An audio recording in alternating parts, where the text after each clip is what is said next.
Hello future doctors, NCERT line by line series में आपका स्वागत है। चैप्टर चल रहा है हमारा breathing and exchange of gases और आज की इस क्लास के अंदर हम सीखेंगे मैकेनिज्म ऑफ ब्रीदिंग। ब्रीदिंग का मैकेनिज्म समझने के लिए आपको कुछ बेसिक बेसिक बातें मालूम होनी चाहिए। जैसे कि बहुत पहले से आपको मालूम है कि हर चीज़ हाई से लो की तरफ भागती है। तो एयर का भी मामला ये है कि जब आप इंस्पायरेशन करते हैं, एयर बाहर से अंदर आती है, उस वक्त बाहर हवा का प्रेशर ज़्यादा होता है और अंदर कम हो जाता है। बाहर वाला प्रेशर कहलाएगा एटमॉस्फेरिक प्रेशर। अंदर की साइड जो प्रेशर होगा वो कहलाएगा इंट्रा पल्मोनरी प्रेशर, यानी pressure with in the lungs. तो अगर एटमॉस्फेरिक प्रेशर हाई है, अंदर का प्रेशर लो है, एयर रशेस इनसाइड। अब एयर जब बाहर निकलती है एक्सपायरेशन के दौरान, उस दौरान अंदर का प्रेशर इंट्रा पल्मोनरी प्रेशर ज़्यादा हो जाता है। उसके कंपैरिजन में एटमॉस्फेरिक प्रेशर कम हो जाता है, एयर बाहर। अब इसका मतलब हम ये वाली बात कह सकते हैं कि the movement of air in and out of the lung occurs due to the pressure gradient. Gradient का मतलब होता है डिफरेंस, हाई से लो, हाई से लो, इंस्पायरेशन एक्सपायरेशन, है ना। अब ये प्रेशर ग्रेडियंट मेंटेन कैसे होता है? इस प्रेशर ग्रेडियंट को मेंटेन करने में इंपॉर्टेंट रोल है डायफ्राम का। यहाँ पर इस जगह एक डोम शेप मसल से बोला था डायफ्राम, ये इंपॉर्टेंट रोल प्ले करती है प्रेशर ग्रेडियंट को मेंटेन करने में। इसके अलावा दो तरीके मसल्स हैं जो कि रिब्स के बीच में मौजूद हैं। रिब्स के बीच में जगह होती है, इसे बोला था इंटरकॉस्टल स्पेस, और यहाँ पर जो मसल्स हैं वो कहलाती हैं इंटरकॉस्टल मसल्स। दो तरह की इंटरकॉस्टल मसल्स के नाम आपको याद करने हैं। एक है एक्सटर्नल इंटरकॉस्टल मसल्स जो कि रिब केज को बाहर की साइड लेकर आती हैं, यानी इंस्पायरेशन के दौरान एक्सटर्नल इंटरकॉस्टल मसल्स कॉन्ट्रैक्ट करती होंगी ताकि रिब केज का अपवर्ड और आउटवर्ड मूवमेंट हो। ऐसे जब आप एक्सपायरेशन करते हैं और ये रिब केज वापस अंदर आता है तो ये रहता है मामला इंटरनल इंटरकॉस्टल मसल्स का, जो कि रिब केज को वापस अंदर लेकर आती। तो एक्सटर्नल नाम इसलिए दिया है कि रिब केज का एक्सटर्नली मूवमेंट हो रहा है, इंटरनल नाम इसलिए दिया है कि रिब केज का इंटरनली मूवमेंट हो रहा है। तो इंस्पायरेशन में एक्सटर्नल इंटरकॉस्टल मसल्स का जिक्र करना है और एक्सपायरेशन में इंटरनल इंटरकॉस्टल मसल्स का जिक्र करना है। एनसीईआरटी ने बड़ी प्यारी सी लाइन लिखी है, इस प्रेशर ग्रेडियंट को मेंटेन करने में इंपॉर्टेंट रोल है डायफ्राम का, external and internal intercostal muscles. हालांकि आप स्ट्रेंथ ऑफ इंस्पायरेशन एक्सपायरेशन को और ज़्यादा बढ़ा सकते हैं by using the abdominal muscles. तो एक बार जरा इस पूरे टॉपिक को समझ लेते हैं किस तरीके से बातों को समझाया गया। एनसीईआरटी कहती है breathing involve two stages, inspiration during which atmospheric air is drawn in and expiration by which the alveolar air is released out. ठीक है। The movement of air into and out of the lungs is carried out by creating a pressure gradient between the lungs and the atmosphere. ये सवाल कई बार NEET में आ चुका है कि the movement of air in and out of the lungs is carried out by creating a pressure gradient between the lungs and the atmosphere. Inspiration can occur if the pressure within the lungs, यानी कि intrapulmonary pressure is less than the atmospheric pressure, क्योंकि movement होना हमेशा high से लो की तरफ। तो inspiration के दौरान एटमॉस्फेरिक प्रेशर हाई होना चाहिए और इंट्रा पल्मोनरी प्रेशर यानी pressure with the lungs low होना चाहिए, तो एयर आ जाएगी अंदर। आगे लिखा there is a negative pressure in the lungs with respect to the atmospheric pressure. इस लाइन पर भी नीट में सवाल आ चुका है। There is negative pressure inside the lungs. जो एटमॉस्फेरिक प्रेशर 760 mmHg होता है, इंस्पायरेशन के दौरान अंदर का प्रेशर बाहर से कम हो जाता है 4 mmHg।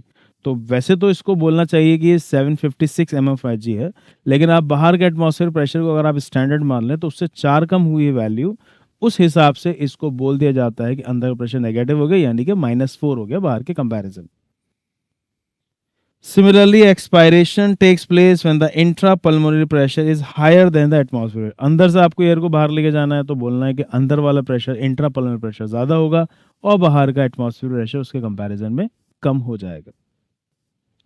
The diaphragm and a specialized set of muscles, external and internal intercostal muscles between the ribs, help in generation of such a gradient. इस लाइन से भी नीट में सवाल आ चुका है कि इस प्रेशर ग्रेडियंट को मेंटेन करने में कौन सी मसल्स इंपॉर्टेंट रोल प्ले करती हैं। तो आपको नाम बोलना होगा diaphragm, external and internal intercostal muscles. ठीक है। The volume of thoracic chamber, inspiration is initiated by, हाँ ये बड़ी शानदार लाइन इन्होंने कवर की। इसको समझने से पहले आप एक छोटी सी बात समझ लीजिए कि यहाँ ये जो बात बताई गई है ये उस दौरान है कि जब एक आदमी लेट कर सांस लेता है। तो इमेजिन करिए कि आप लेटे हुए हैं, उस दौरान आपका चेस्ट ऊपर है और बैक पीछे फर्श की तरफ है। जब आप सांस अंदर लेते हैं तो उस दौरान जैसे कि अगर मैं खड़ा हुआ हूँ तो मेरा डायफ्राम इस तरीके से होगा, लेकिन अगर मैं लेट गया तो मेरा डायफ्राम इस तरीके से होगा, है ना।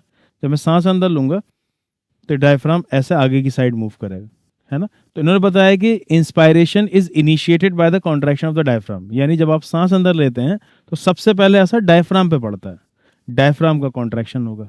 आगे की साइड कहलाती है एंटीरियर, पीछे की कहलाती है पोस्टीरियर।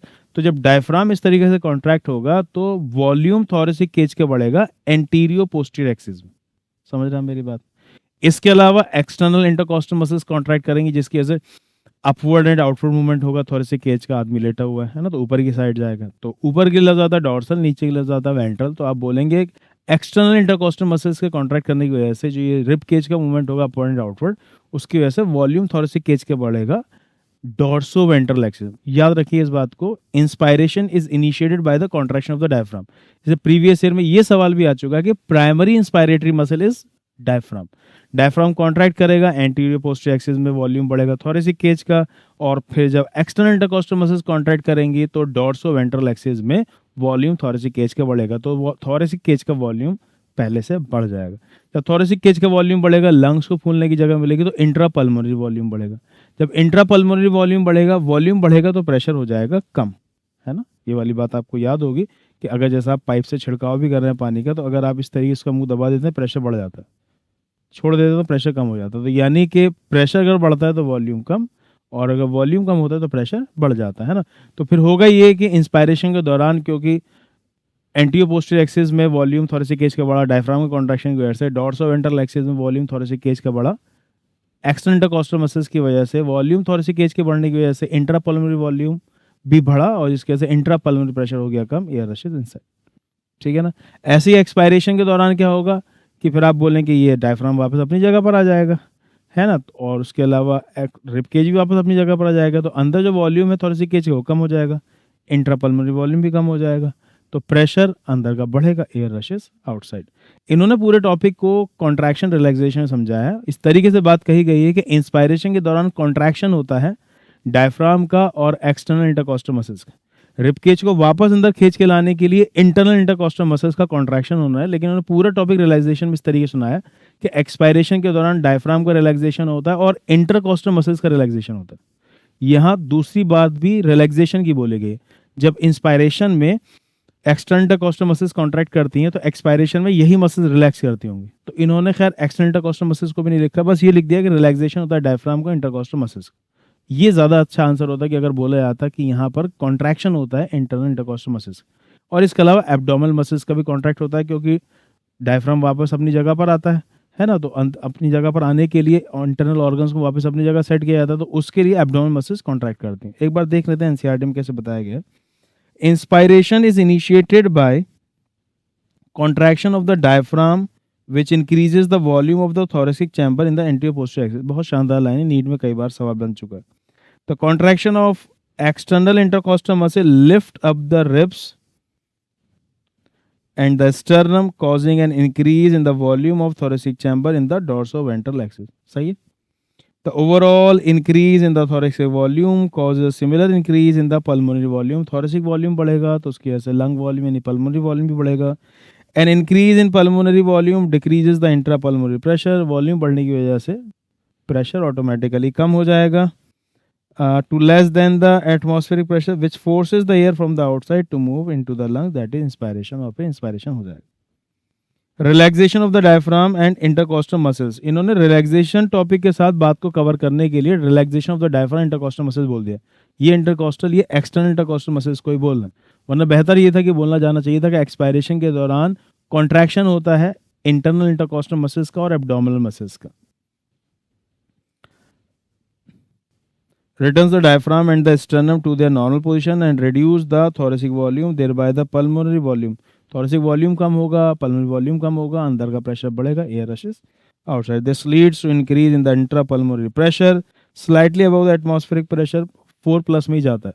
तो इंस्पायरेशन में अंदर का प्रेशर बाहर से 4 कम हो जाता है, एक्सपायरेशन में अंदर का प्रेशर बाहर से 4 बढ़ जाता है। To slightly above the atmospheric pressure causing the expulsion of the air from the lungs, that is expiration हो जाएगा। We have the ability to increase the strength of inspiration expiration with the help of additional muscles in the abdomen। या एक सवाल यहाँ से बन सकता है कि स्ट्रेंथ ऑफ इंस्पायरेशन और एक्सपायरेशन को हम बढ़ा सकते हैं with the help of abdominal muscles, ये याद रखिएगा।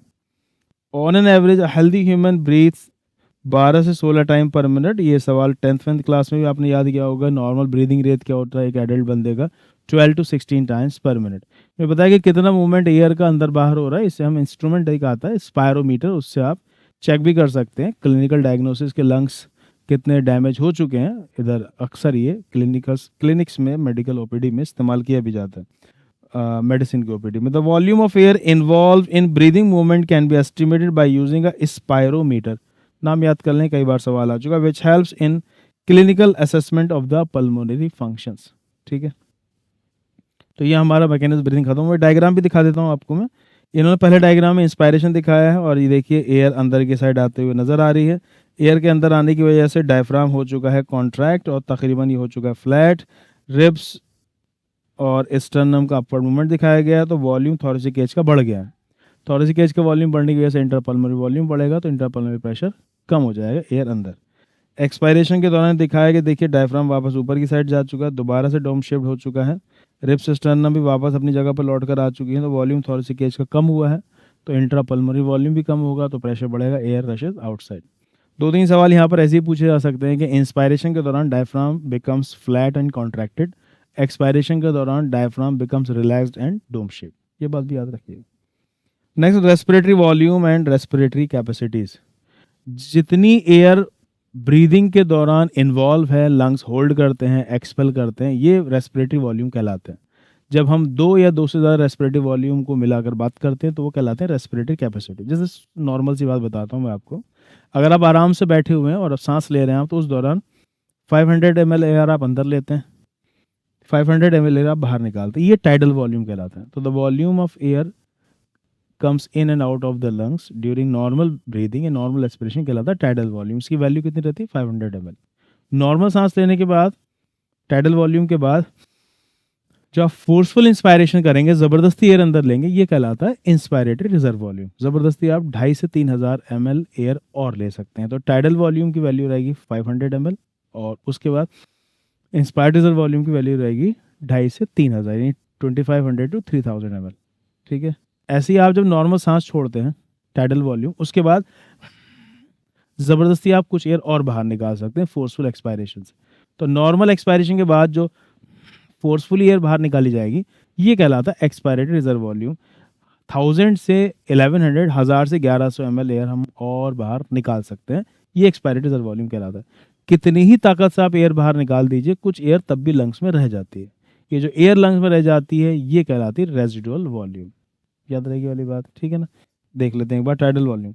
The volume of air inspired और expired during a normal respiration, it is approximately 500 ml। That is a healthy man can expire 6,000 to 8,000 ml of air per minute. अभी कैसे निकाला इन्होंने? 12 to 16 times per minute हमारा breathing rate होता है। एक बार में आप 500 ml एयर ले रहे हैं, तो 12 5 जो 60 एंड 16 5 जो 80, उस हिसाब से ना ब्रीदिंग रेट को टाइडल वॉल्यूम से मल्टीप्लाई करा के इन्होंने एक मिनट में कितनी एयर अंदर बाहर होती है, 6,000 60,000, ये वाली वैल्यू बताई। ये भी याद कर लीजिए। Inspired reserve volume, a person can inspire forcible inspiration this average 2500 3,000 ml। कहने का मतलब नॉर्मल सांस लेने के बाद जो आप फोर्सफुली एयर अंदर लेंगे कहलाता है इंस्पायर्ड रिजर्व वॉल्यूम। 2.5 से 3,000 ml एयर आप और अंदर ले सकते हैं। Expired reserve volume, a person can expire by forcible expiration. Normal सांस छोड़ने के बाद जो फोर्सफुली एयर आप बाहर निकालने के लिए एक्सपायर्ड रिजर्व वॉल्यूम, इसकी वैल्यू रहती है 1000 से 1100 ml। Residual volume, volume of air remaining in the lungs even after forcible expiration, 1100 से 1200 ml। तो सांस फोर्सफुली बाहर निकालने के बावजूद भी कुछ एयर लंग्स में रह जाती, वो जो एयर लंग्स में रह जाती ये कहलाती है रेजिडुअल वॉल्यूम। दो या दो से ज़्यादा रेस्पिरेटरी वॉल्यूम को मिला देते हैं तो कहलाती है रेस्पिरेटरी कैपेसिटी। इस क्लिनिकल डायग्नोसिस में काफ़ी इंपॉर्टेंट रोल है। जैसे पहला लफ्ज़ है इंस्पायरेटरी कैपेसिटी। इंस्पायरेटरी कैपेसिटी नाम से समझ में आ रहा है कि इंस्पायरेशन से रिलेटेड बात है। तो नॉर्मल सांस छोड़ने के बाद, टाइडल वॉल्यूम बाहर निकालने के बाद जो आप फोर्सफुली एयर अंदर ले जाएं, ये कहलाता है इंस्पायरेटरी कैपेसिटी। नॉर्मल सांस आपने छोड़ी तो पहले आप टाइडल वॉल्यूम अंदर लेंगे, उसके बाद आप इंस्पायर्ड रिजर्व वॉल्यूम। तो टाइडल वॉल्यूम और इंस्पायर्ड रिजर्व वॉल्यूम को जोड़ दिया जाए, टीवी और आईआरवी, ये कहलाता है इंस्पायरेटरी कैपेसिटी। ऐसी एक्सपायरेटरी कैपेसिटी है। एक्सपायरेटरी कैपेसिटी एक्सपायरेशन से रिलेटेड बात है, तो आप सांस लेने के बाद डेफिनेशन शुरू करें, क्योंकि आपको दो वॉल्यूम कवर करना है कि नॉर्मल इंस्पायरेशन के बाद जो आप फोर्सफुली एयर बाहर निकालें, तो पहले तो आप टाइडल वॉल्यूम बाहर निकालेंगे, फिर आप एक्सपायरी डेज वॉल्यूम बाहर निकालेंगे। तो टाइडल वॉल्यूम और एक्सपायरी डेज वॉल्यूम को जोड़ दिया जाए तो ये कहलाता है एक्सपायरेटरी कैपेसिटी। नेक्स्ट है फंक्शनल रेजिडुअल कैपेसिटी। इससे मिलता जुलता एक लफ्ज़ आपने सुना रेजिडुअल वॉल्यूम, की पूरी ताकत से एयर आपने बाहर निकाल दी थी, एक्सपायरी डेज वॉल्यूम भी, तो जो एयर लंग्स में रह गई थी वो कहलाती है रेजिडुअल वॉल्यूम।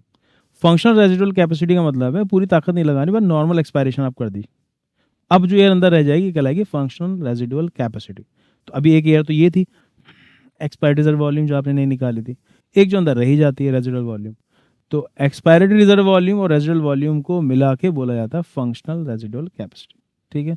नेक्स्ट है वाइटल कैपेसिटी। वाइटल कैपेसिटी का मतलब ये है कि आप फोर्सफुल इंस्पायरेशन करें और फिर फोर्सफुल एक्सपायरेशन कर दें। तो ये जो एयर बाहर निकलेगी फोर्सफुल एक्सपायरेशन के बाद फोर्सफुल इंस्पायरेशन करते हो, तो ये टोटल जो एयर है ये कहलाती है वाइटल कैपेसिटी। मैं सांस अंदर लेके समझाता हूँ। लास्ट ईयर आपने कौन सी लेते हैं अंदर, इंस्पायरेटरी रिजर्व वॉल्यूम निकाल दी बाहर, उसके बाद टाइडल वॉल्यूम, उसके बाद एक्सपायरेटरी रिजर्व वॉल्यूम। तो inspiratory reserve volume, tidal volume, expiratory reserve volume तीनों को जोड़ दें तो ये कहलाता है vital capacity.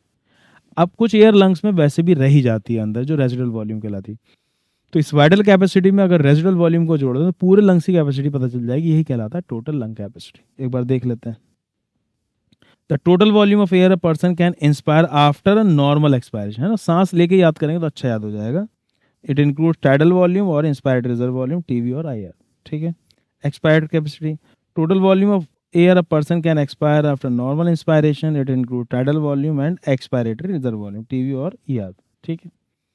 Functional residual capacity, volume of air a person will remain in the lungs after normal expiration बोला है, तो एक्सपायर्ड रिजर्व वॉल्यूम रह गया इसमें और रेजिडुअल वॉल्यूम। ठीक है।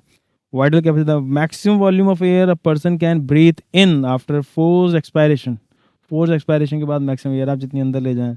दिस इंक्लूड्स ईआरवी, टीवी और आईआरवी। और the maximum volume of air a person can breathe out after force inspiration, दोनों तरफ से डेफिनेशन बता सकते हैं।